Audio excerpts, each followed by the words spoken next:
All right, welcome back, guys. Now we're looking at activity 20.2. Before we do that, we're going to kind of finish up going over 10 through 14 from activity 20.1. So let's do that real quick and then we'll get to the new stuff, yeah? So number 10 and parts A and B, basically we were solving for a missing side length.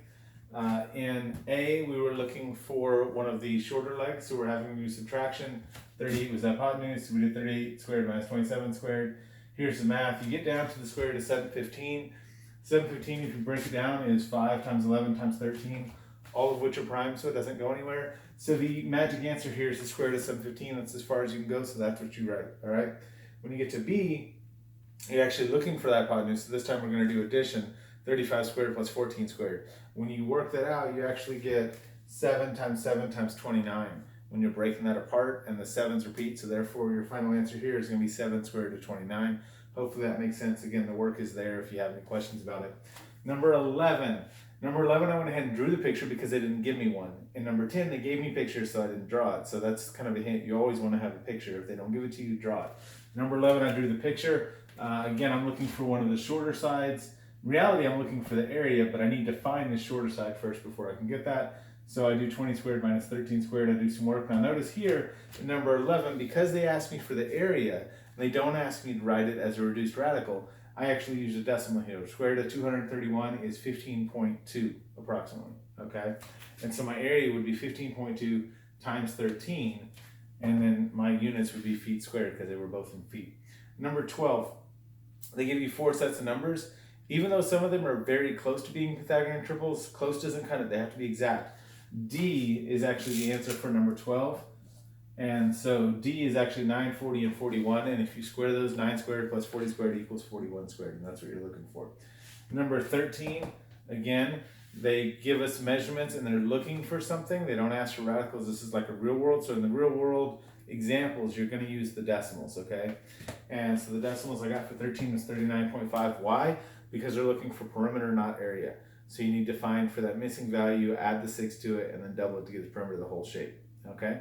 The last one was 14. 14 kind of throws in a few different things, so I want to make sure we kind of cover that. 14 is talking about a rhombus. Remember, a rhombus, all the sides are the same length. So if the perimeter of the rhombus is 40, then the side lengths are 10. It also tells us that the longer diagonal is 16.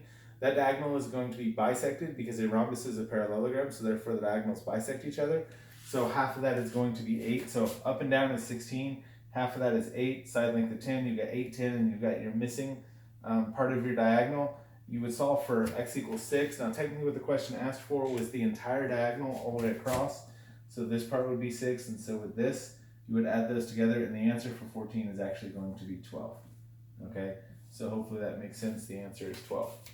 So that is 10 through 14 from section 20.1. Now let's talk about 20.2. 20.2 is going to talk about the converse of the Pythagorean theorem. So the Pythagorean theorem, if you write it as an if-then statement, the way the theorem is stated is if you have a right triangle, then the two legs squared and added together adds up to the hypotenuse squared. Or if it's a right triangle, then a squared plus b squared equals c squared, okay? The converse is when you switch the order, okay? And we switch the hypotenuse and the hypothesis and the conclusion. The hypothesis was the right angle part, or right triangle part. The conclusion was the a squared plus b squared. We're going to switch those. So for the converse of Pythagorean theorem, it's going to be if a squared plus b squared equals c squared. So if that's true for the sides, if you have sides 3, 4, and 5, and 3 squared plus 4 squared equals 5 squared, then you have a right triangle, okay? And so this is drastically different than what we've been doing. What we've been doing is saying, hey, it's a right triangle. You can use this math on it. Now what we're saying is, hey, you can use this math to prove it's a right triangle, okay? Hopefully that makes sense. And so you're going to see some problems that are like, here's your side lengths. Is it a right triangle or not, okay? Now here's the extra part.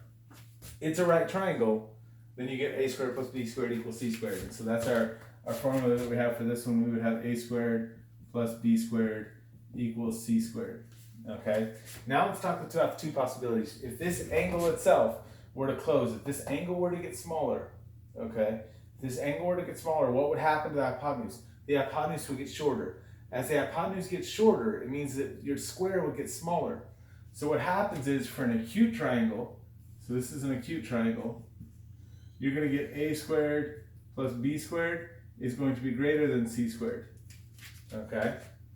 And the exact opposite for an obtuse triangle. So this is obtuse, you're going to get a squared plus b squared. Notice when you open the angle, when you open this angle down here, your hypotenuse gets longer, your c side gets longer, and so it becomes less than c squared. So this relationship is going to hold. This is for a right triangle. Okay, so you want to make sure that's in your notes somewhere. Make sure you list that. That is huge. That is a big relationship. Now, the only thing I want to caution you on, so that you don't make mistakes here, is we are still dealing with triangles. When you're dealing with a triangle, guaranteed that any two sides have to be greater than the third. Notice there's no squares here. Okay, and this is listed on page 287 in your book. It mentions to create a triangle, the sum of the lengths of any two sides have to be greater than the lengths of the third side. So in other words, you can't make a triangle with 1, 2, 3. You can't have a length of 1 and a length of 2 and a length of 3 and make a triangle. Because if you did, and let's get one that's really off. Let's say we had a length of 10 here, right? And a length of 1 here and a length of 2 here. They would never touch. It doesn't close. Okay? So this is not okay. You have to have this. So with that in mind, what I want you to do, you're going to go to page 287 in the PDF. And basically what you have is a chart that lists a bunch of side lengths, and they're going to ask you for the type of triangle, they're going to ask you for the squares. They talk about some straws, forget about the straws. Here's what I want you to do. I want you to fill in the squares of the longest segment, right in those squares. Then I want you to fill in the sum of the squares of the shortest segments and look at that relationship. And I want you to apply this, this, or this, and I want you to classify the triangles with this in mind. It has to be a triangle to begin with, okay? Make sure that you don't have a side length of 2, a side length of 3, and a side length of 6, because that does not make a triangle. So when you first go through and square all the sides, square all the sums, all that stuff, get all that done, but when it comes to classifying the triangle, okay, the first thing you should ask yourself is it a triangle? If it's a triangle, okay, cool. What kind of triangle? Is it acute, right, or obtuse? And it's going to be based on this relationship. All of these, for this particular reference, the C is going to be the longest side, okay? And so that just to keep that clarified, the C is the longest side. Let me clear some space here so I can kind of write down your assignment for you so that you can pause the video if you need to write it down. We're actually going to be looking at doing numbers 3, 5, 7, 8, 9, and 10. And again, this is in section 20.2, starting on page 286. In reality, number 3 is on page 287, and then the rest of them go all the way through to page 288. All right, we'll come back. I'd say 10 to 15 minutes. There's a good little bit of work here. Take some time on 3, make sure you fill out the chart well, and then use it to answer questions 5 through 10. All right, and we'll come back in about 10 to 15 minutes, and I'll go over those. Thank you.